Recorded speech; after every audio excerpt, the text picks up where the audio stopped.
Okay, welcome back. This is part 2 of the video series. My name's Hervé and this is my studio in East London. Next we're going to look at a dance club track of mine from 2009-2010 called Together, and a track from my album The Art of Disappearing, which came out in 2013, and that track is Save Me, featuring Katie Stelmanis from Austria.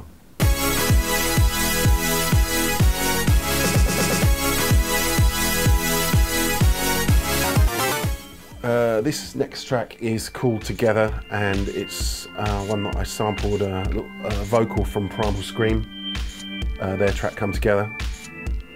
Basically I was wandering around in the garden and I started singing it to myself, and then that triggered the memory that it was on the end of a remix that someone had done on the vinyl. So I dug out the vinyl and checked and found it, and then went onto YouTube and ripped it off YouTube and cut it up, and that's how it began, just with that vocal cut up here. I'll just quickly cover what happened once I'd finished this, making the track. It went out there and it started blowing up and people playing it. So basically it came time to replay the vocals, because we didn't want to have to, if we signed it to a label, we didn't want to have to clear the recording, because that makes things very difficult. I'll just have a quick look at the vocals here. This is a girl called Steph from the London Gospel Choir, who I hired in to do this, and she sang all the parts. It's just kind of a stacked vocal thing.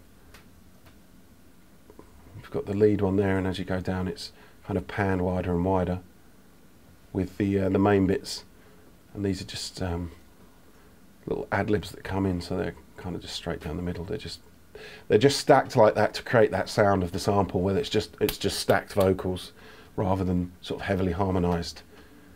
We'll go through these one by one so you can have a look at what we have. Got the doubler there, which I use on a lot of things, clearly.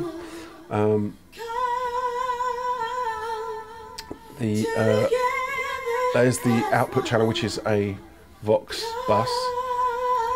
I'll bring that up here. That's an old plugin that has disappeared from my computer, so I'll just turn that off. But so this would have been stereo widened a little bit. It's basic stereo delay, more doubler. Probably shouldn't have had 2 doublers on there, but never mind. These are the stacked tight left and tight right.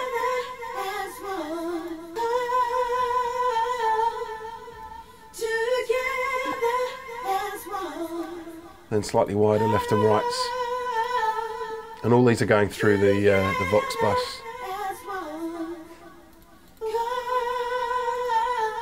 And if we go down here, you can see these little ad-libs that build the vocal.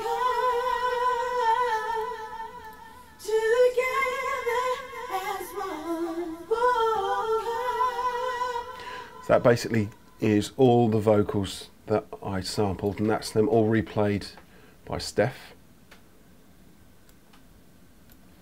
And they are covering the all the breakdowns, and then just on the outro. Just on the outro there.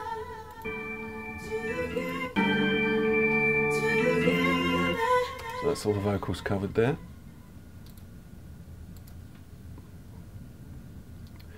Let's go, I think we'll go to the synths and keys next. So when the track opens, it opens with this organ.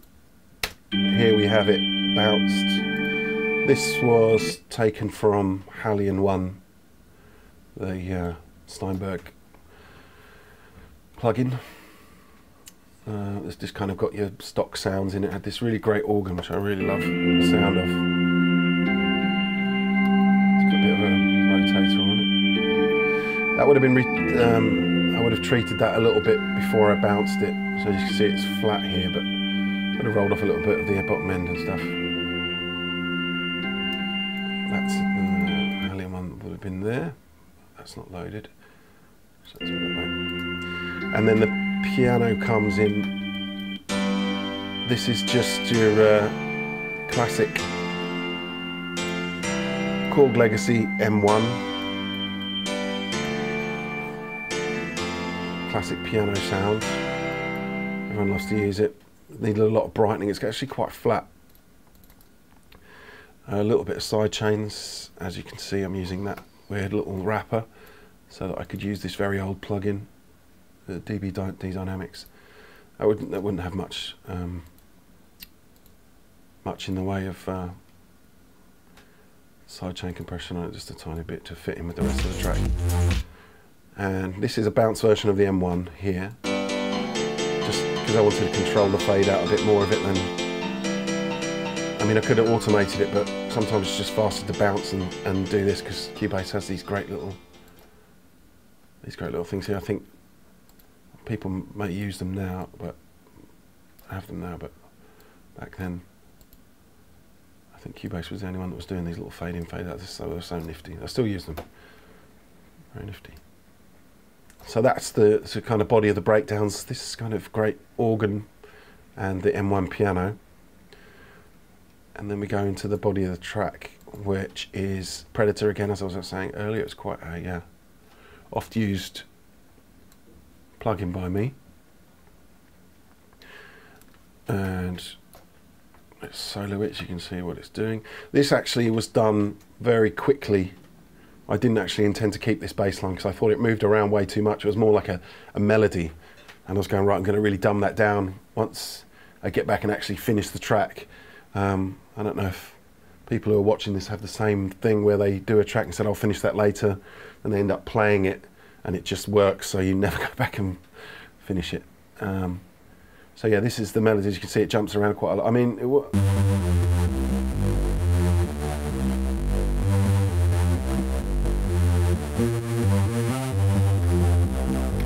yeah, so that was never intended to stay. Bit of EQ running off the bottom. We've got this very high peak here, but it gives this kind of fizz that comes through. Put kickstart on it because the old plugin there wasn't working there for some reason. I don't know. But anyway, kickstart does exactly the same thing. It's the side chain thing, and this was obviously a big part of what I sort of did back then. My sound was this heavy side chaining on the bass. It just brought things to life and just made things sound different to everything else around that time, I suppose. And we go further in, the bass continues along these lines. And then the bass switches up to here. This was, I should mention, this track it was done around the end of 2009, and dubstep was really kind of on a big surge. Not quite as big as when it went EDM mental, but it was on quite a big surge. So, and it was quite interesting still. So I used Albino. If you see here, this is the original MIDI, was Albino. And I treated it a bit crushed, a bit sidechain compression, a bit of EQ there, and I bounced it out. So basically, this is this kind of filter cut off LFO thing. And this was basically to bring variety to, you know, I wanted to change it up. I couldn't keep going with that thing. Then it switches back. Okay, so we've covered the main parts of the bass. Here, there's just one other element here. This was made on Trilogy, as you can see here, but it's now Trillion. So for some reason, now that I've got upgraded to Trillion, Trilogy's disappeared. But luckily, I had all the parts bounced out for remixing purposes. So I grabbed the audio from there, and it's this kind of rhythmic bleep pattern. It just keeps the energy. I mean, it's quite frantic really, I suppose, compared to sort of house now. But this just pushed it further. There's a little breather here, where the organ comes in over this sort of bleepy thing. I should point out as well, this track's 130 BPM, which is not a tempo that I'd ever have normally done. I think that might have been a bit of an influence of playing the kind of UK bassy dubstep stuff in the sets as well, so prompted me to push the tempo up. Normally I'd sit around 124, 126, so it probably sounds faster than my other stuff. second breakdown, we can look at the arrangement here. The first one's quite brief, just kind of intros the sounds and builds up. Here it kind of settles into it a bit more at the organ. It's a bit louder there to push through the mix, and then it drops down here. See the vocals. Let's have a look at the vocals, what they do there. So the first 16 are just the straight vocal, and then pianos come in here, just sort of half time, and they kind of double up to be more kind of ravey, switch up, and then we add these little ad libs here. It really pushes it and gives it sort of impetus and momentum. It builds and builds and builds, and then this is, you see here, is just repeats of the come word, the come vocals, and then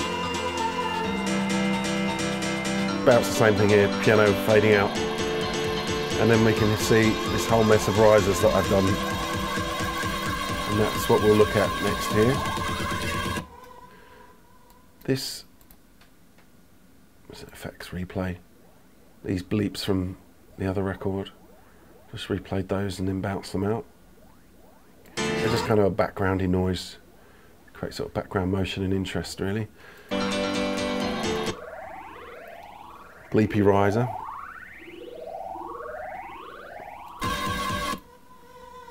This is the vocal sort of looped and reversed, rising up the volume, basically a vocal riser.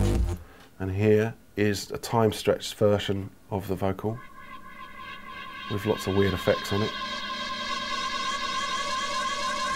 This is probably bounce, so it won't show. Yeah, it's a bounce, so I haven't got the details of what it was.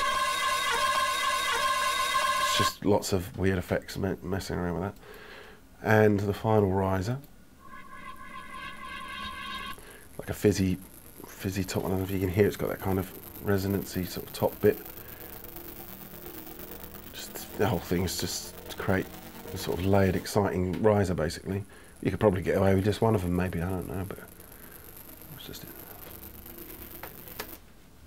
So that's the effects risers there. You see, similar, same thing on the first one. Nowadays, I probably would have sort of ramped it by having extra layers here just to keep the interest up, or sort of, you know, taking two of these off and left them like that. But clearly I didn't do that back then. What's this? That's the little Vox riser, yeah, and then it's peppered in between to keep interest. We've got little versions of the reverse riser. This is like a chopped. That's not rising. That's just a chopped bit. Keep the variety in there. As you can see over here, they're dotted through as well. There's a lot of changes over here, so they're not really needed to break it up. Okay, well, there's the main parts. All that's left is to look at the drums. This is one of the rare occasions I went on the 16s on the hi-hats for a little section. I only used it really as a highlight. What's the word? It's a kind of moment to push the energy and vary up the arrangement, because you see it switches back. Let's go back here. Let's go to the body of the track. This is the volume's down because that's used to trigger the side chain. That basically mirrors the pattern of the actual kick drum, which is here. That's not sending the side chain. That's probably pre-bounced, and then it's the mid kick is added. This is a kick that I used on, I don't know, virtually everything around that time. Take a little bit of the bottom off to meld in with the lower kick drum. We have two break beats going on here, just filling out the beat. I normally put break beats in like this unless I'm doing sort of more rave 91, 92 influence tracks, just because it kept the energy up, and then there's a more broken up one.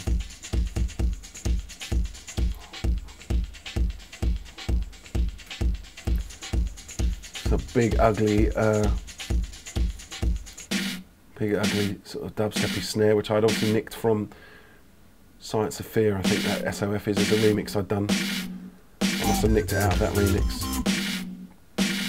So the breakbeats, that snare. I don't really use snares like this, but it just seemed to work at the time. I don't use them anymore. This is a snare stolen from a breakbeat, EQ'd. That was quite flat because it was obviously bounced out of my remix project. Again, there's a clap layered in there to EQ'd a bit to fit in with these guys. This is the kind of standard hat that I used to use on a lot of stuff. Second clap. I think it's kind of 808 or 909 kind of thing. Again, these were used a lot in my remixes. Hi-hat change pattern there. It goes from the straight one there to the double to the 16. Crash, self-explanatory. And let's have a look at this. This is the breakbeat used as a kind of riser, I believe. Yeah, so this is just uses this weird effect of it rising to get generate energy and to basically change up the second breakdown to make it different from the first one and build. This kick drum is like a build kick drum that I bounced out away from that channel. You can really see this with the effects there. It creates that whole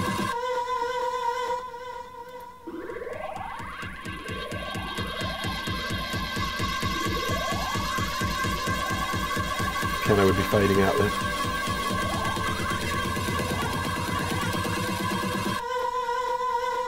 Into the drop. Here, I think I added a sprinkle of percussion for the mid-late, again to create the kind of mid-late effect, changing it up. You see, it only occurs here, as with this bit, only occurs there, just to keep the interest there, basically.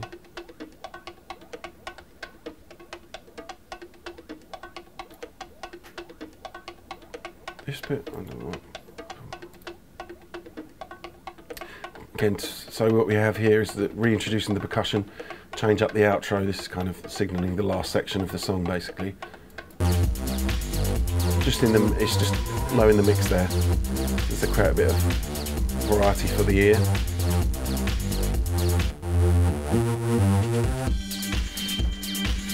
So this was done in 2009. So it would be a different kind of plugins that I would have on the outro bus. It would be, yeah, it's very standard what I would do there.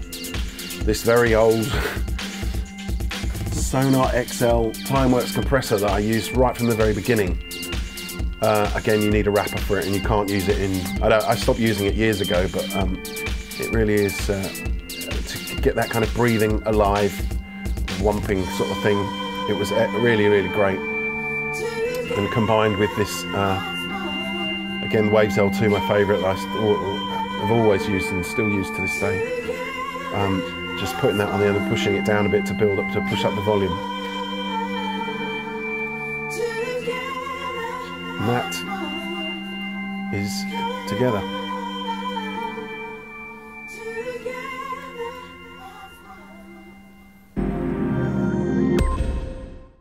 So this is a track from not my last album, the album before, called The Art of Disappearing, and it features Katie Stelmanis from the band Austra. And I just heard a track that they did called Lose It, and I really liked her voice and thought it'd be interesting. She was on Domino as well, so I spoke to some people at Domino, because through the Count and Syndon being signed to Domino, I knew people there to talk to, and she was really into doing something. I think she thought we were going to do a dance record, but she still got into this one, and she had some gigs in the UK, around Europe, around December. So she just came and she crashed at my house for around Christmas actually, and then she was working upstairs. She had a little set up in the the loft conversion that was in that place where we were. She was working away on the stuff, and then in between writing lyrics and stuff, and then we went down to my studio in the garden of that place and recorded the vocals, and I was really pleased with what came out of it.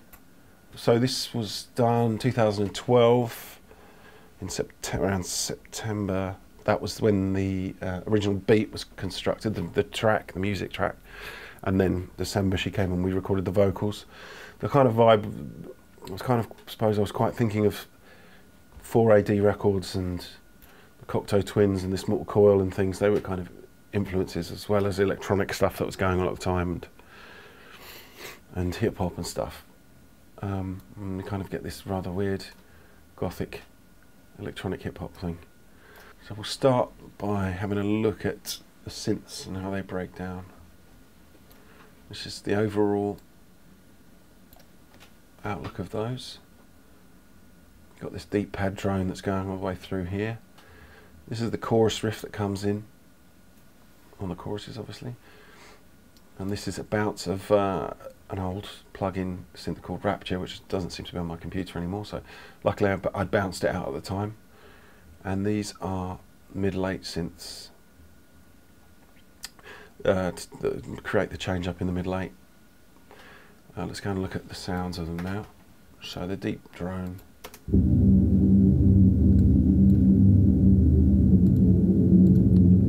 This was made on the Nexus EDM synth to the stars.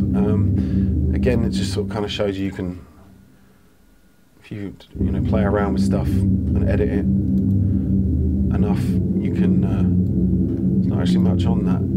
It's just playing around with this internally. You can pretty much get any kinds of weird sounds out of it. As I said, this is from this weird Rapture synth that I don't have anymore, but I bounced there obviously. This is setting the scene for the intro. And the drums are coming.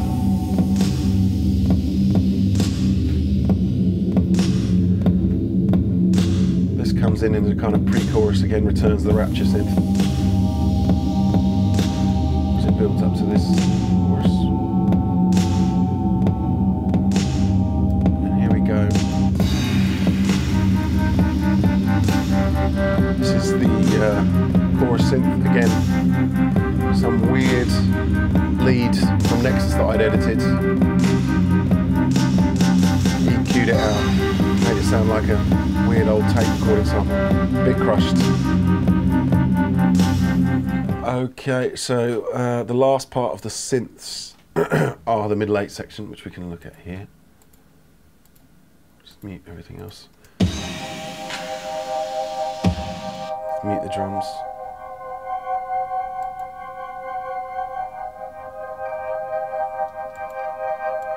This is a bounce of, I think it might just be a variation on the Rapture. It's the same sound but a variation on it. And you have, it's doubled up with a pitched up version to ramp up to the outro.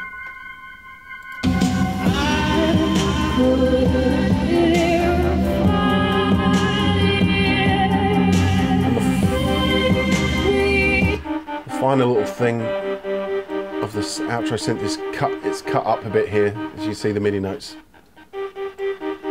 separated. Just to break it down for the outro. So a quick look at it. The bit crush is turned up quite a lot to create that kind of dirty sort of degraded sound.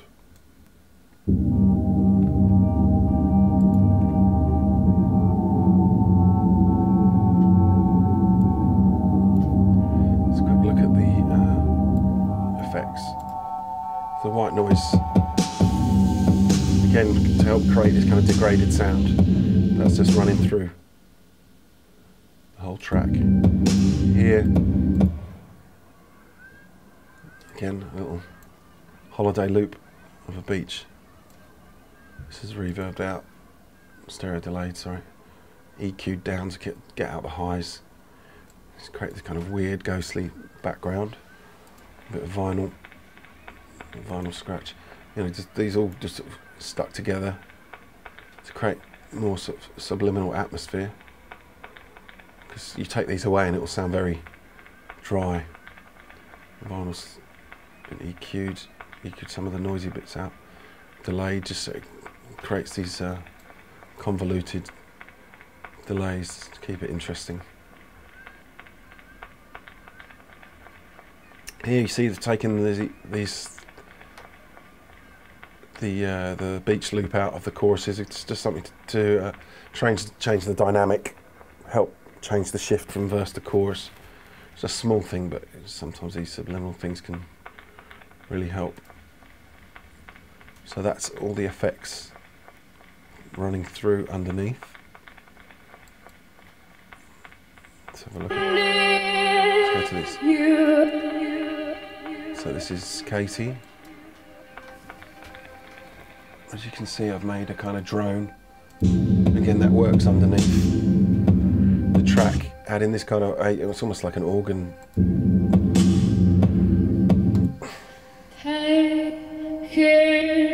It's the first verse. MDX selects com reverb, EQ'd. This is to take out whistling and the like. Cut there. This is the kind of resonant whistle you get in there. There's LT to keep it, push it up and keep the volume up. Doubler again, my favourite vocal plugin. I don't really use that so much, but let's go back here. So that's the verse of the drone there. And here we come up to the chorus.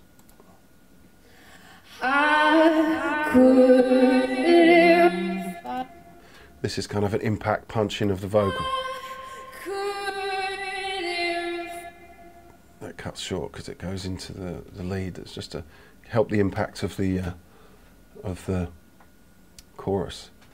And here we have chorus harmony. Here.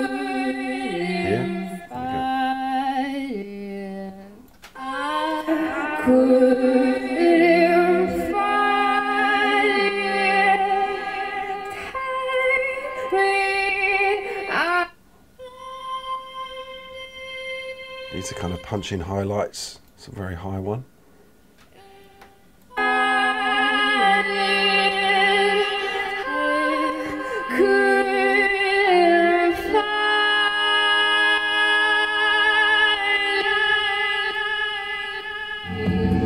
So all these vocals will be going through to this sort of Vox group here.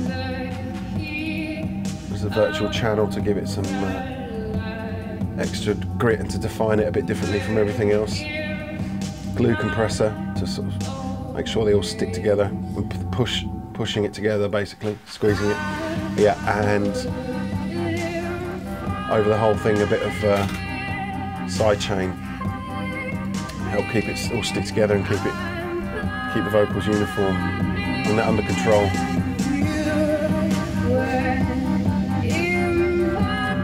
Verse again. Coming up to the chorus. It's the same punch-in thing. Now the chorus harmony and the high one is left to run all the way through. Again, to sort of build the arrangement. So here we just kept it as like punch-ins. This goes through building it. And we go through the chorus into the middle eight.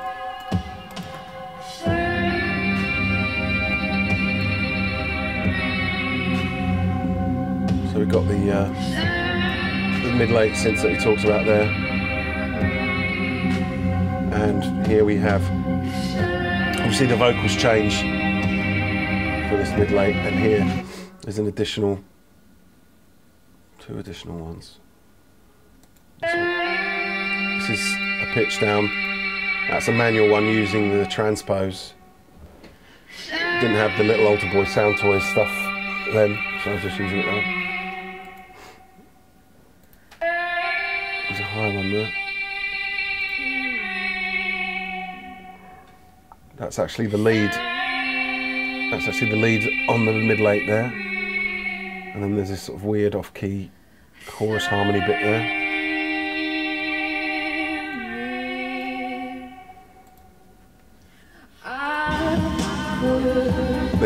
bang back into the outro chorus.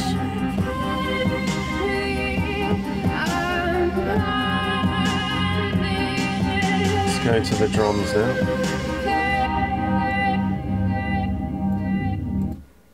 We have the drums as a bit less of a standard definable genre, I suppose. As I said, it was more influenced by 4AD, Cocteau Twins kind of thing, and this Mortal Coil.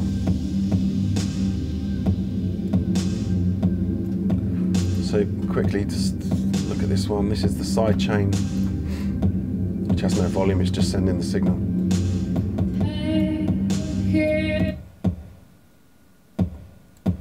This is sent out to the drum group, which, as you can hear,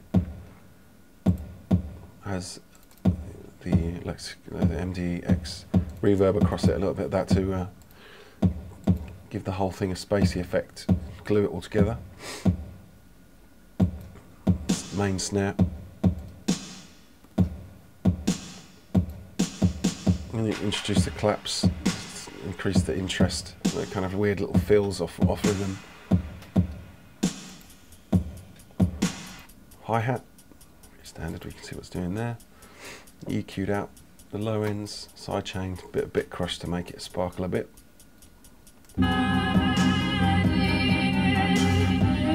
this is where the ride comes in. Just to push the rhythm a bit there.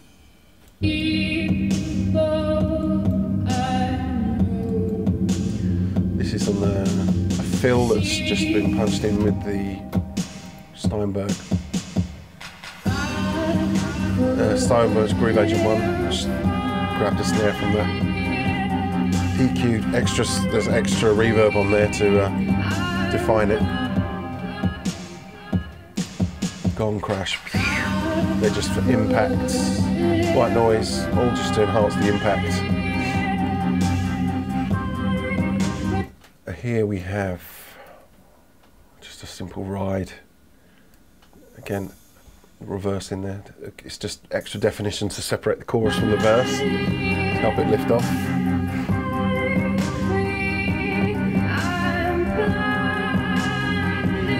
Let's have a look at the overall arrangement here.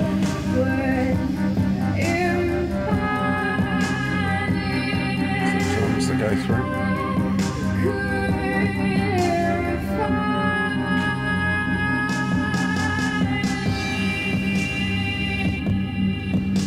Arrangement wise, it's on 67 BPM, so it's one less than the other one. So again, it was a case of 8 bar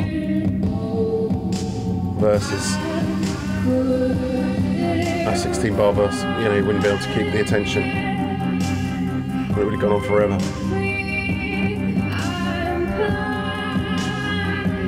And we have these little chorus and the little resting spots, and then the verse comes back in. Then you've got mid, late, and chorus and outro. And this is a brief look at the arrangement on that. So we've covered all the effects, which is in the group tracks, it's in the drums and the synths. So let's a quick look at the master bus before we finish. Now we have the old Timeworks. I'm still using that back then in 2012. Still coming into play. EQ, take off the bottom rumble. It's about 32. So anywhere around there, I normally cut it off between 32 and 38. Ozone, it's not much stereo enhancing on that actually, but that's what I was using it for there. And then limiter, just a touch of limiter to bring up the volume. Okay, that's it from me. Thanks for watching. Go to Spotify or Beatport and check out my music. Thanks very much.